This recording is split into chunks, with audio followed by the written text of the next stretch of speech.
Son representaciones, incluyendo la descripción de algunas investigaciones en la escena del crimen.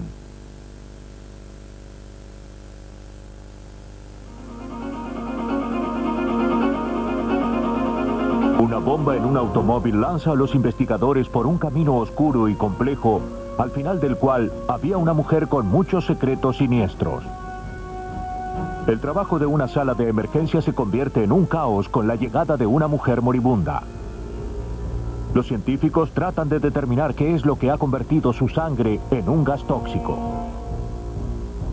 Una familia de Florida padece una misteriosa enfermedad. La madre sufre una prolongada agonía. Antes que la policía capture al culpable, es necesario encontrar el origen del veneno. El más sutil de los asesinos es absolutamente silencioso, actuando desde el interior del cuerpo de la víctima contra sí misma. Cuando hay una alteración química, los científicos luchan por determinar qué constituye una dosis mortal.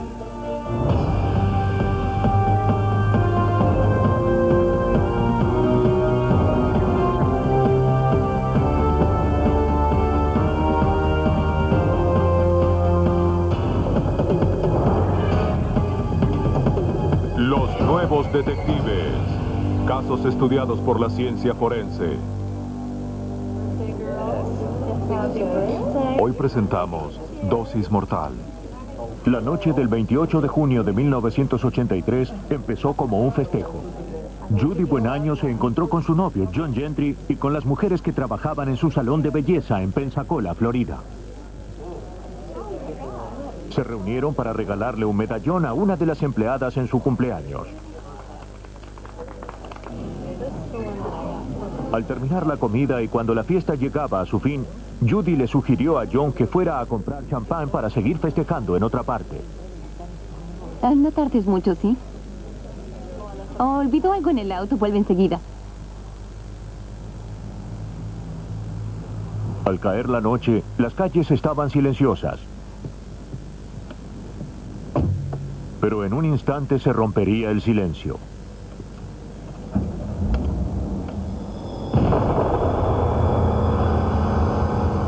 La policía y las patrullas de rescate acudieron al lugar y llevaron a Gentry al hospital con la espalda herida por los fragmentos de la bomba. Al principio los investigadores dudaron si la explosión se debía a una falla mecánica o a un atentado contra la vida de Gentry. Pero aún una mirada superficial a la escena del crimen mostraba que la explosión no había sido accidental. Había ocurrido en la cajuela del automóvil, un lugar improbable para una explosión de esa magnitud. Como los ataques con bombas son un delito federal, la policía de Pensacola notificó a la ATF, Agencia de Alcohol, Tabaco y Armas de Fuego. Por la magnitud de la explosión, los agentes de la ATF calcularon que se habían usado 2 cartuchos de dinamita conectados con las luces traseras con alambre de color amarillo y anaranjado. Gentry tuvo mucha suerte en escapar con vida.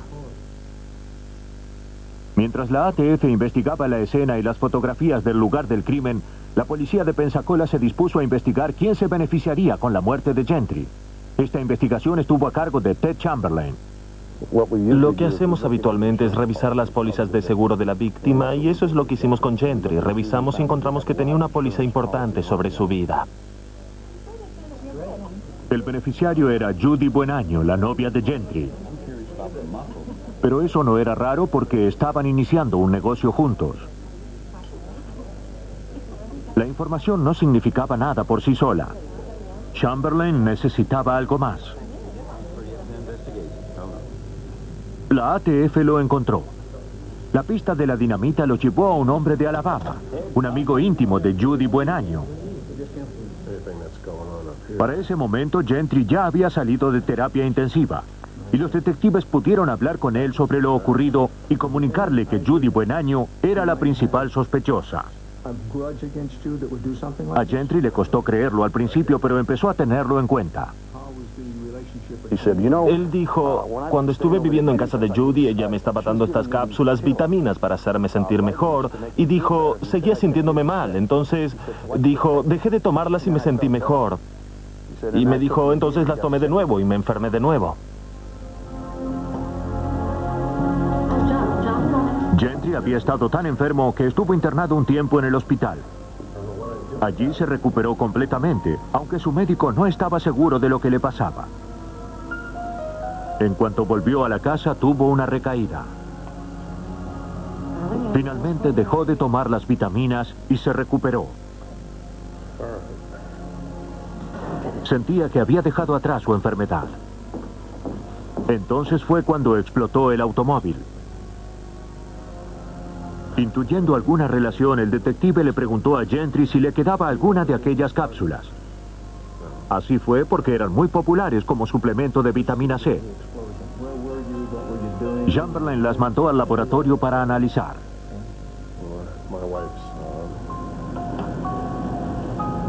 Averiguar lo que una cosa no es más fácil que averiguar lo que es. El proceso de eliminación empezó comparando las cápsulas con la vitamina. Se demostró que no había vitamina. Este solo descubrimiento despertó la sospecha de que las cápsulas tenían veneno. ¿Pero qué contenían? La sustancia fue disuelta y analizada. Algunas pruebas demostraron su composición química y otras medían la longitud de onda de luz que absorbían. Comparando estos resultados con la base de datos de sustancias químicas, se pudo identificar la preparación. En las cápsulas se encontró una sustancia llamada paraformaldehído. No tiene ningún uso médico conocido. En realidad se lo considera un veneno de tercera clase, lo que significa que es moderadamente tóxico. John Trestrell, del Centro de Control Blodgett para Sustancias Venenosas, es un experto en el tema. Según él, si el asesinato había sido el motivo, el paraformaldehído no era la mejor elección. El relato de Gentry más el hecho del uso de las cápsulas y la explosión le dieron a Chamberlain causas suficientes para obtener una orden de allanamiento en la casa de Buenaño y en su salón de belleza. En la casa encontraron más cápsulas de vitaminas.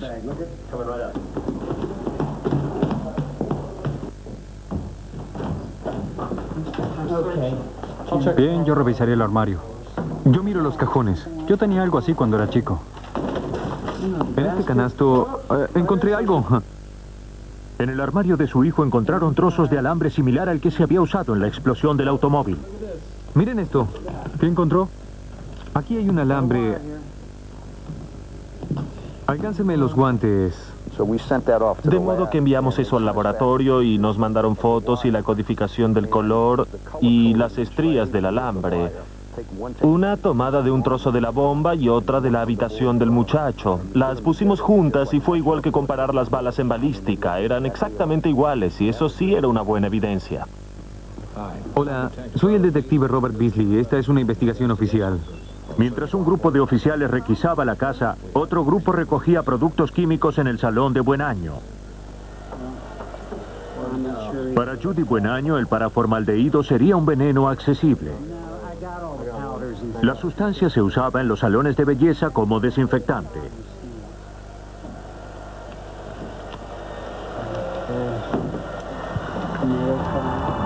Con las pruebas de la bomba y el veneno, la policía tenía fundamento suficiente para arrestarla bajo sospecha. La bomba la convertía en sospechosa de un delito federal. La jurisdicción de la agencia ATF se extendía mucho más allá de Florida, a los 50 estados. Habiendo fracasado en su tentativa de envenenar y matar a su amante, parecía actuar como una mujer engañada. Pero a medida que los investigadores verificaron sus antecedentes, empezaron a sospechar que este hecho había sido solo un fracaso en su actividad delictiva. Mientras se divulgaba la noticia del arresto de Buenaño, el detective Chamberlain recibió una llamada de la madre de uno de sus exnovios en Alabama, un tal Bobby Joe Morris, un hombre muerto misteriosamente. Su hijo y Judy vivían juntos y ella sospechaba de que él no había fallecido por causas naturales, que lo habían asesinado o envenenado. Buenaño había presionado a la madre de Bobby Joe para que cremara el cuerpo, pero ella se negó.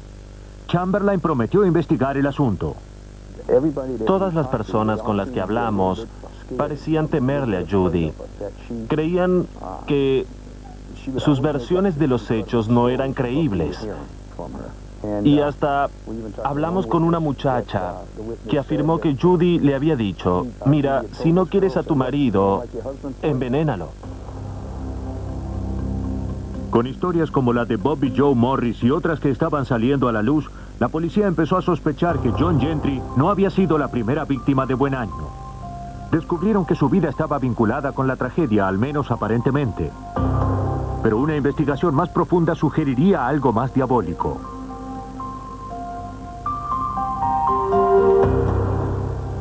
Judy perdió a su marido, James Goodyear, en 1971.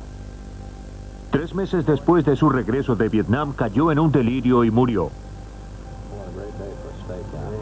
Después de su muerte, Judy cambió su nombre de Judy Goodyear por el de Judy Buen Año, la traducción al español del apellido de su marido. Cuanto más se profundizaba en la investigación, el pasado de Judy se hacía más oscuro, y cada vez aparecían nuevas evidencias de sus delitos. Uno abre una puerta, entra, y eso lo lleva a 5 o 6 puertas más. Ese era su problema. Parecía que nunca iba a parar. Encontrábamos cadáveres por todas partes. Uno de ellos fue su propio hijo, Michael Goodyear. Él se alistó en el ejército en 1979. Poco después de iniciar una visita a su madre durante una licencia, cayó enfermo. Las pruebas demostraron exposición al arsénico. En su trabajo él estaba en contacto con esa sustancia y se supo que en un descuido había ingerido alguna cantidad. Pronto empezó a perder movilidad en los brazos y en las piernas y fue dado de baja. En el primer día en su hogar, Judy y su hijo menor llevaron a Michael a dar un paseo en canoa cerca de la casa.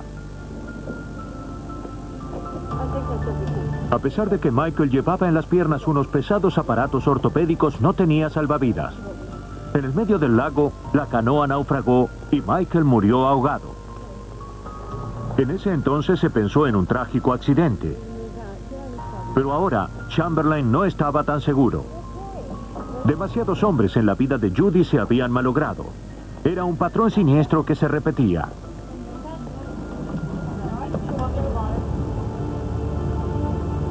Mientras Judy esperaba su presentación en la corte por el atentado a John Gentry, Chamberlain encontró pruebas de homicidios de los que no se la había culpado, al menos hasta ahora. Él tuvo información de que el marido de Judy, James Goodyear, mostraba síntomas atribuibles a diversas enfermedades, entre ellos envenenamiento por arsénico. Si había sido envenenado, la evidencia fue enterrada con él. 12 años después de su muerte, se dispuso la exhumación de su cadáver en busca de pruebas. Cuando se exhuma un cadáver, buscando uno de los metales pesados como plomo, talio, arsénico, antimonio, estos son todos elementos. Los elementos han estado entre nosotros desde que el sistema solar fue creado. Son tan detectables hoy como lo eran hace 250 millones de años, y lo serán 250 millones de años en el futuro. Así que, cuando se exhuma un cuerpo buscando arsénico, si ese cuerpo lo contenía cuando fue enterrado, la sustancia estará dentro de él hasta que se desintegre. A la muerte de Goodyear se había hecho la autopsia de su cadáver, pero como el examen médico no buscaba sustancias venenosas, no especificó ninguna. Casi todo puede convertirse en veneno si se ingiere en cantidad suficiente, de modo que no existe una única prueba para detectar todos los venenos.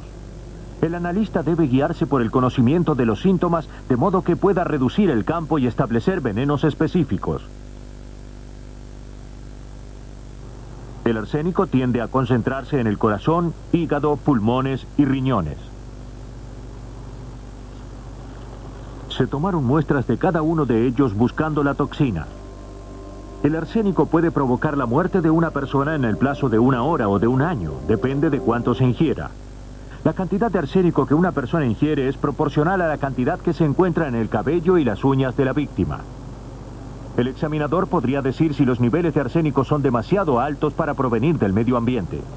Y como el cabello crece a un índice fijo, podría ser usado para estimar durante cuánto tiempo Goodyear había recibido veneno. Él determinó que la porción contaminada del cabello correspondía a un crecimiento de 3 meses. O sea, cuando James Goodyear había estado en su casa 3 meses después de dejar la marina. La evidencia demostraba que Judy no había perdido tiempo para hacer desaparecer a su marido. Pero tiempo después de la autopsia de James Goodyear, fue exhumado Bobby Joe Morris, amante y sospechada víctima. Su cabello y uñas contenían suficiente arsénico para matar a 11 personas. Así resultaría que durante un periodo de 12 años, Judy Buenaño consiguió envenenar a 2 hombres y envenenar y ahogar a un tercero. Otros hombres en su vida habían tenido un fin misterioso, pero ella nunca fue procesada por esas muertes. Pero el veneno deja sus huellas por mucho tiempo. A veces una sola pista es todo lo que hace falta para poner en evidencia la verdad.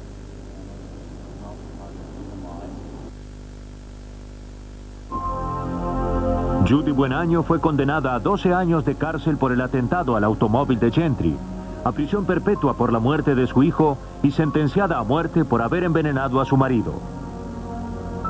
Por la muerte de Bobby Joe Morris ya no quedaba ninguna otra condena para darle. Ella es una de solo 48 mujeres que en toda la historia de los Estados Unidos han recibido pena de muerte. Pasaron años antes de que se revelaran los métodos criminales de Judy Buenaño, pero cuando esto ocurrió, la evidencia fue irrefutable. Al otro lado del país, los científicos estaban frente a un dilema más desconcertante. ¿Cómo era posible que el cuerpo de una mujer moribunda envenenara al personal de una sala de emergencias? Poco después de las 8 p.m. del 9 de febrero de 1994, los paramédicos llevaron velozmente el cuerpo de Gloria Ramírez, de 31 años, al hospital Riverside de California. Los había llamado su novio porque ella había sufrido un colapso y tenía dificultad respiratoria. Los paramédicos comunicaron al personal de la sala de emergencias que ella tenía un cáncer cervical, pero aún no había iniciado la quimioterapia. En realidad no había nada en su historia clínica que pudiera anticipar lo que iba a pasar.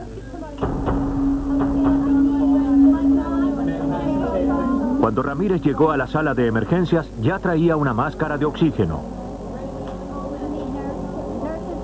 Entonces su ritmo cardíaco comenzó a fluctuar y el personal médico trató de normalizarlo mediante un shock. No funcionaba. Una enfermera le extrajo sangre para hacer algunos análisis. Y fue entonces cuando el trabajo bien sincronizado de la sala de emergencias entró en crisis. El cuerpo de Ramírez empezó a cubrirse de un brillo aceitoso. La enfermera que le extraía sangre se quejó de un olor extraño. Ella le entregó la jeringa a un médico y perdió el conocimiento.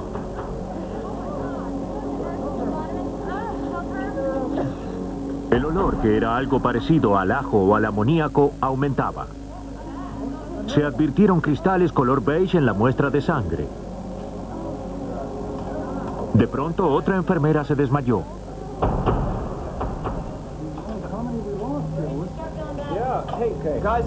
Enseguida otra tuvo mareos y la llevaron a descansar al cuarto de enfermeras. Allí perdió el conocimiento. Los brazos y las piernas le temblaban sin control. De rato se detenía su respiración. Entonces uno de los médicos se desplomó. Ramírez aún no se había estabilizado. Se declaró una emergencia y el personal que había sufrido colapso fue retirado por ayudantes que también atendieron a Ramírez.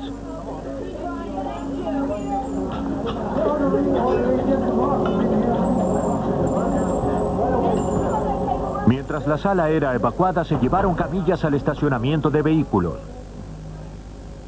Sin posibilidad de afrontar esa extraña situación, Riverside envió a personal y pacientes a otros hospitales. Los asistentes de la salud se convirtieron en pacientes. Reinaba la confusión y en el centro de ella había una mujer indefensa que se estaba muriendo.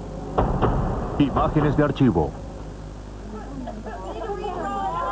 En un lapso de 15 minutos de contacto con Gloria Ramírez, 27 de los 37 miembros del personal del hospital Riverside sufrieron síntomas extraños. La terapeuta respiratoria Maureen Welch fue una de ellas. Después que me desperté afuera, me sentí muy mal. Tenía un temblor incontrolable, náuseas, deseos de vomitar, dificultad para respirar. Tuve limitación de la visión, solo podía ver las cosas que tenía muy cerca. Imágenes de archivo. A los 35 minutos de llegar al hospital, Ramírez fue considerada muerta. La crisis había pasado, pero el misterio se había profundizado. Su cuerpo fue introducido y sellado en 2 bolsas de plástico y colocado dentro de un ataúd hermético antes de trasladarlo a la morgue del hospital.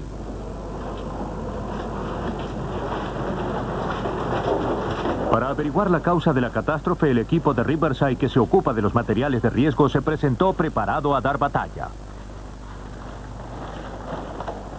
La red de conductos, las cloacas, las tuberías, la zona de eliminación de residuos, todo fue revisado cuidadosamente.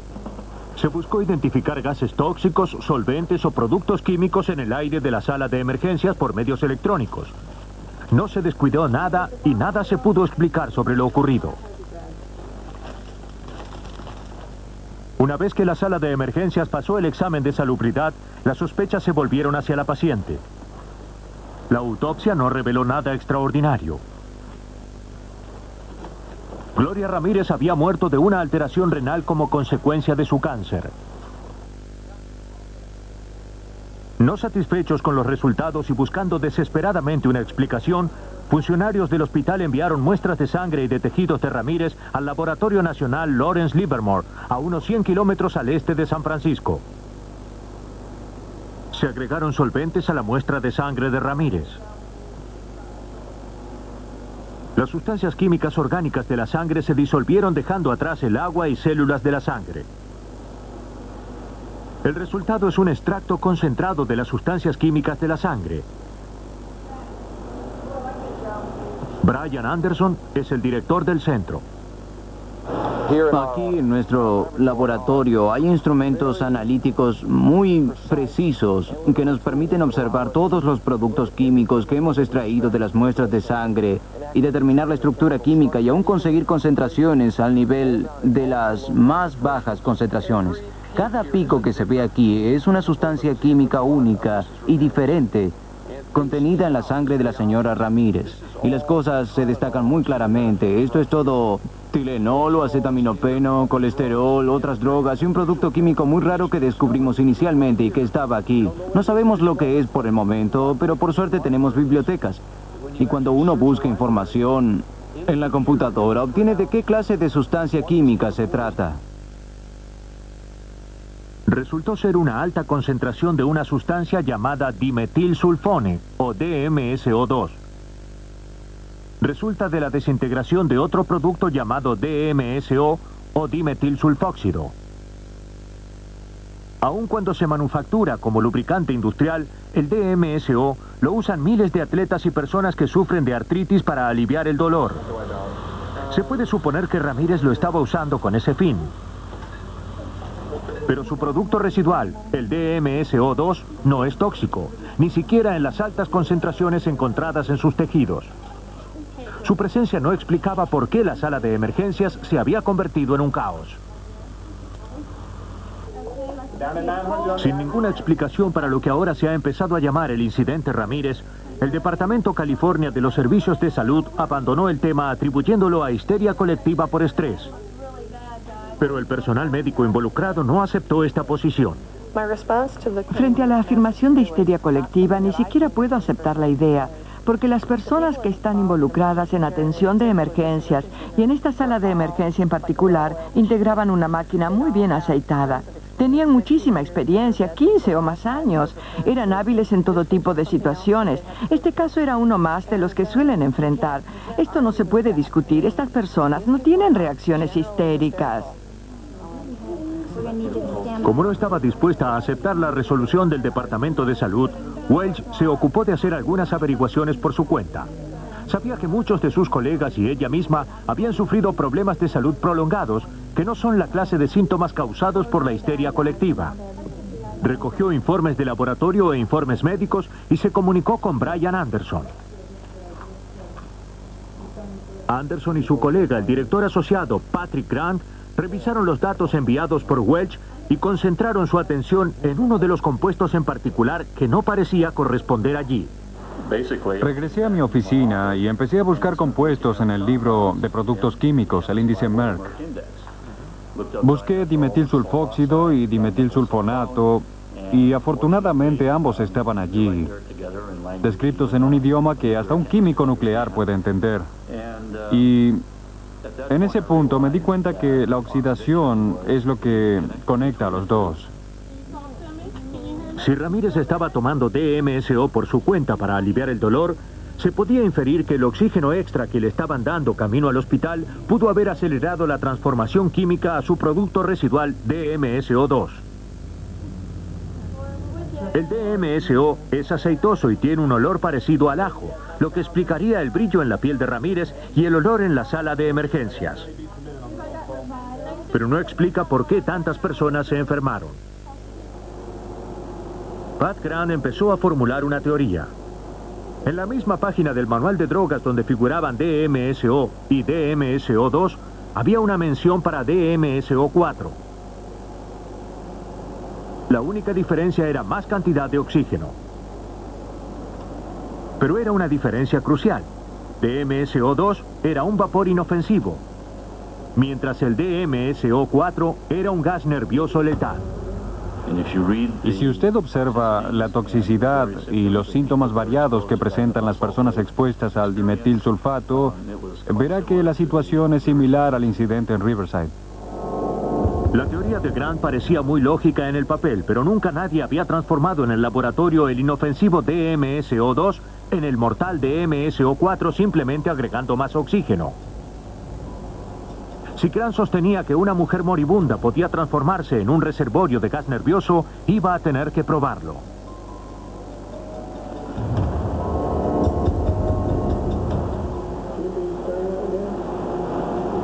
Los científicos del Laboratorio Nacional Lawrence Livermore tenían un desafío por delante. Para comprobar si el DMSO2 se podía transformar en su pariente cercano, el DMSO4, en la sala de emergencias tendrían que repetir las condiciones en las que habían transcurrido los últimos momentos de vida de Gloria Ramírez. Este trabajo se asignó al químico analítico Rich Whipple. El primer obstáculo fue la naturaleza de las dos sustancias. Mientras el DMSO2 se disuelve en la sangre, el mortal DMSO4 no lo hace. Entonces, ¿cómo es que el compuesto podía estar en las venas de Ramírez? La respuesta es que no estaba allí. Creemos que ella tenía DMSO2 en la sangre y que luego, cuando fue extraída de su sistema, se convirtió en DMSO4. El hecho químico, si es que sucedió en la jeringa. Utilizando un sustituto de la sangre humana, Whipple realizó un experimento para demostrar cómo un cambio de temperatura podía transformar la conformación del producto químico. A temperatura corporal, el DMSO2 permanece disuelto en la solución. Pero enfriado a temperatura ambiente forma cristales, como los cristales que algunas personas del equipo médico habían detectado. Dentro de su cuerpo, la sangre de Ramírez era de 37 grados centígrados. Pero la porción que pasó a la jeringa se enfrió inmediatamente. Bajó a 17.7 grados centígrados, la temperatura de la sala. El drástico cambio en la temperatura puede haber sido la causa por la que se separaron los cristales. En teoría todo parecía concordar, excepto un punto crucial. Whipple no consiguió producir DMSO4 detectable. Pero las pruebas de laboratorio nunca pueden repetir exactamente una situación real. En la sala de emergencias, solo una pequeñísima cantidad de DMSO4 habría sido necesaria para provocar la enfermedad de todas esas personas. 1/10 de gramo de esa sustancia puede ser mortal. En dosis más pequeñas, el DMSO4 puede provocar daño nervioso en forma prolongada y la persistencia de otros problemas. Un año después del incidente de Ramírez, algunas de las personas del equipo de la sala de emergencias todavía manifestaban síntomas. Grant está convencido de que esta es una evidencia más a favor de la explicación química, no el argumento de histeria colectiva o cualquier otra causa psicológica.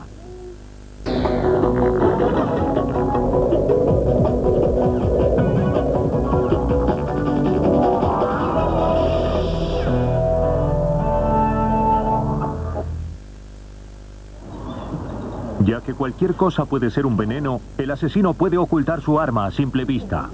¿Cómo te va? ¿Cómo estás? A las 7 a.m., el 23 de octubre de 1988, Peggy Carr llegó a un restaurante en Alturas, Florida, donde trabajaba como mesera. Mientras esperaba que comience su turno, empezó a sentirse mal.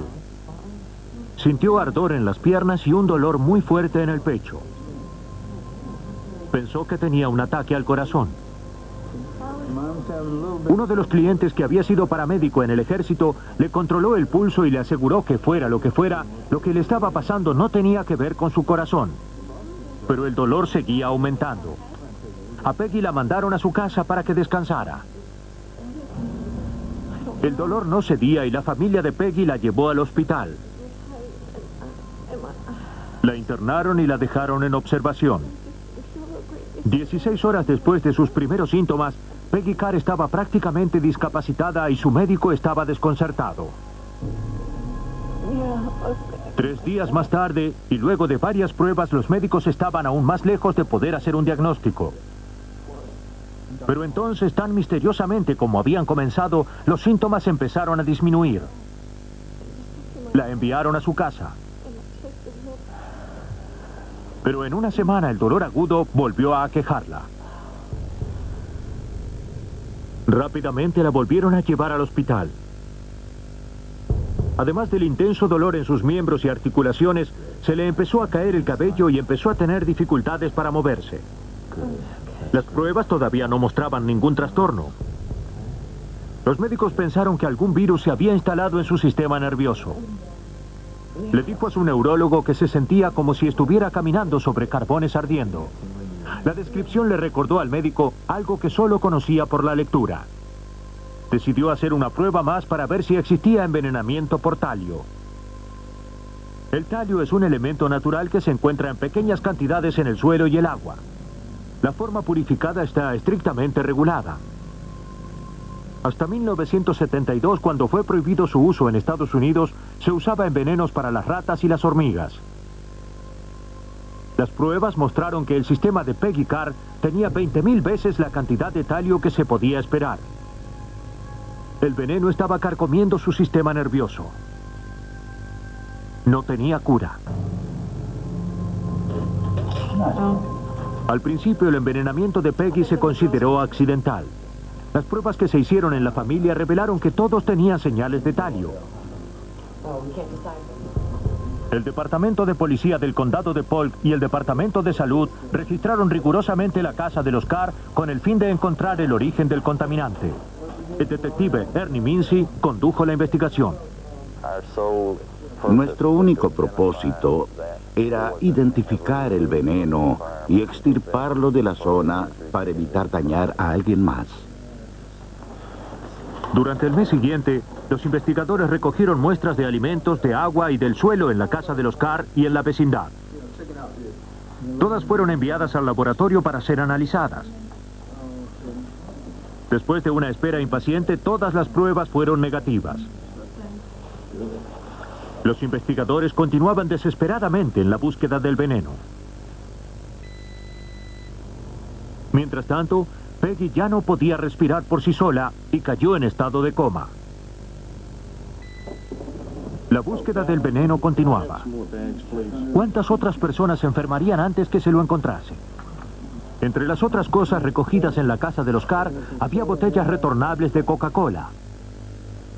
Una de ellas estaba rota. Todas tenían sedimento en el fondo como todo lo demás. Se enviaron botellas al laboratorio para ser analizadas. Las botellas se unieron a las filas de decenas de artículos recogidos en la casa de los Carr. Casi todos fueron sometidos al mismo análisis. Cada uno de ellos había sido eliminado. Los investigadores esperaban tener más suerte con las botellas.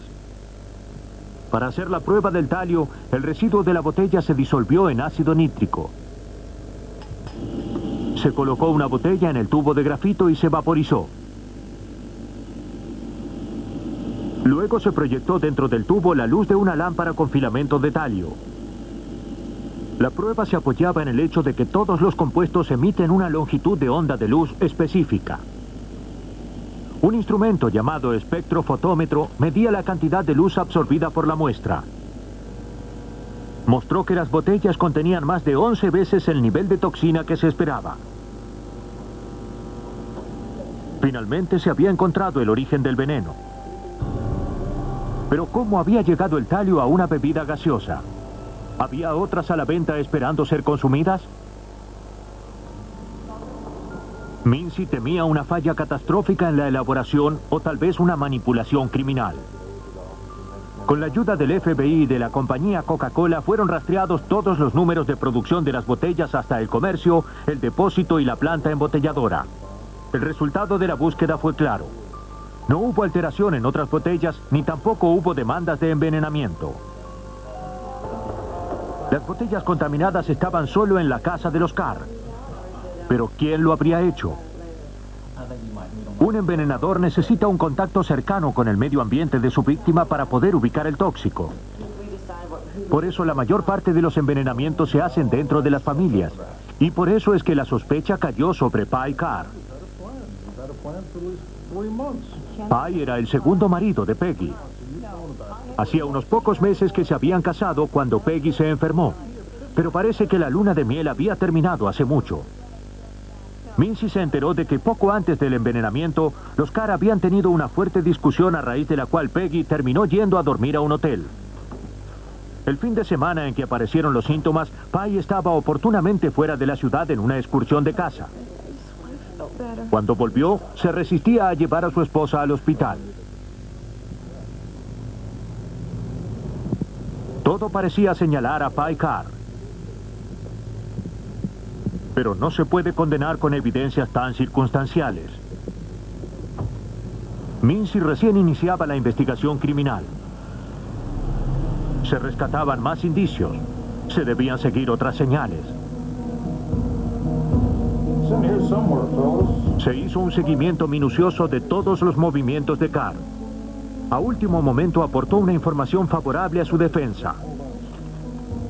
Mostró a los detectives una amenaza que dijo haber recibido 2 semanas antes del envenenamiento. Los Carr no le dieron importancia en ese momento, pero Pye la guardó por las dudas. Esta nota indicaba que quien la había escrito exigía que toda la familia abandonara el estado de Florida, o de lo contrario, morirían. La nota, junto con el hecho de que Pye Carr también había consumido algo de la bebida contaminada, pareció atenuar las acusaciones en su contra. Pero eso no lo liberaba del todo. Pudo haber escrito la nota él mismo y pudo haber ingerido algo de la bebida intencionalmente para desprenderse del manto de sospecha. Mincy siguió observando a Pye Carr mientras indagaba a otros sospechosos. ¿Quién querría asesinar a esta familia?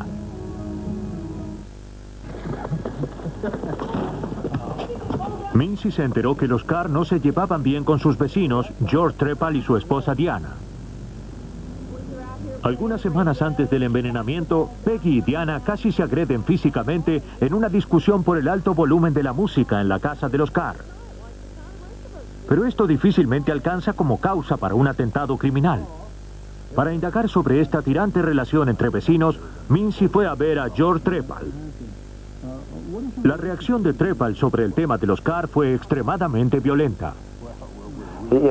Estaba furioso con los problemas que le causaba esta familia y los niños mal educados que vivían al lado. Los niños hacen toda clase de ruidos y ponen la radio a todo volumen. Entonces Mincy le preguntó por qué creía que alguien pudiera hacer daño a esta familia.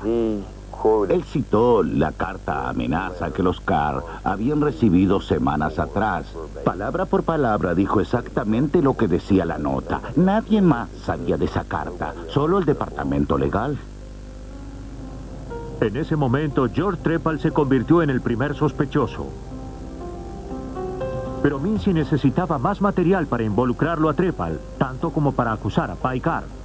Entonces empezó a indagar en el sorprendente pasado de Trepal. Era un hombre excéntrico a quien le gustaba crear juegos de ingenio y guiones teatrales. También pertenecía a Mensa, una sociedad de élite de personas cuyo coeficiente intelectual está entre el 2% más alto del mundo. Él y su mujer eran químicos expertos. Lo que es más, este peculiar personaje había cumplido una condena por manipulación delictiva en una de las más grandes operaciones de elaboración de anfetaminas en el sudeste del país. El talio se usa a veces para elaborar anfetaminas. De acuerdo a John Trestrail, Trepal tenía los medios y la inteligencia para instrumentar un envenenamiento. Ellos pueden escribir el guión de una muerte. Ella va a estar aquí y estará comiendo esto, y luego hará esto, y yo haré lo otro, y está todo planificado. Así que creo que esto necesita mucha inteligencia. Esto no es fuerza bruta, esto es mente, no músculos. Pero ¿cuál podría ser el motivo? En los registros de la prisión, Mincy encontró una carta escrita por Trepal a los funcionarios de la cárcel en la que se quejaba de las radios de los reclusos. Aunque costaba creerlo, el alto volumen de la música conseguía trastornarlo de un modo desproporcionado. El 3 de marzo de 1989, Peggy Carr murió después de un prolongado coma de 3 meses. Ahora Mincy tenía que probar que Trepal era un asesino. Con solamente una endeble evidencia circunstancial, Mincy no podía concebir una orden de allanamiento para la casa de Trepal. La única forma de resolver este caso era ser más astuto que el brillante manipulador.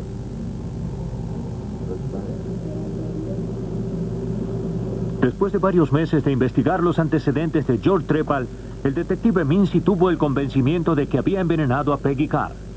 Todo lo que necesitaba eran pruebas. Pero Trepal era demasiado listo para dejar pruebas a la vista. Mincy necesitaba penetrar en su hogar y en su mente.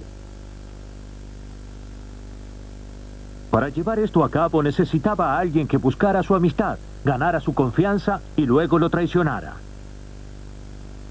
Para este peligroso juego contó con la agente especial Susan Gorek. Ella asumió el nombre de Jerry Ginn, una mujer próxima a divorciarse que fingió buscar consuelo en Trepal. Lo conoció en una reunión que él había organizado para los socios de Mensa. El tema era el asesinato. Me enteré de muchas cosas de su personalidad, sus costumbres y sus relaciones. Una de las cosas que descubrí es que tenía un fuerte ego.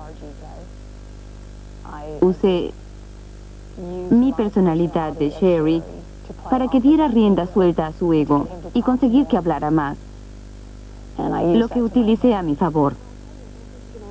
La amistad se forjó lentamente, obligando a Gorek a mantener la personalidad de Jerry Ginn durante un largo año. Todo el tiempo ella vivió temiendo que Trepal descubriera la ficción y pusiera su vida en peligro. Lentamente reunió toda la evidencia que pudo, esperando que en algún momento se delatara a sí mismo. Finalmente, en diciembre de 1989, Gorek encontró el cambio que necesitaba.